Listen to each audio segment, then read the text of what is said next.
Channel 1. Channel 1. Channel 1.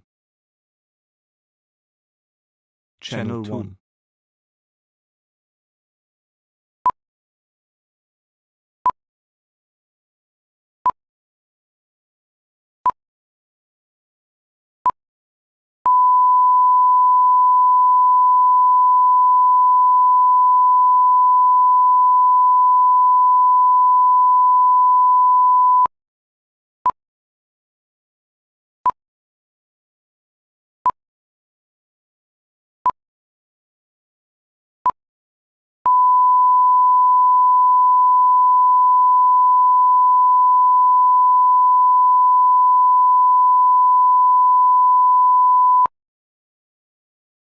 Channel 1. Channel 1. Channel 1. Channel 1. Channel 1. Channel 1. Channel 1. Channel 1. Channel 1. Channel 1. Channel 1. Channel 1. Channel 1.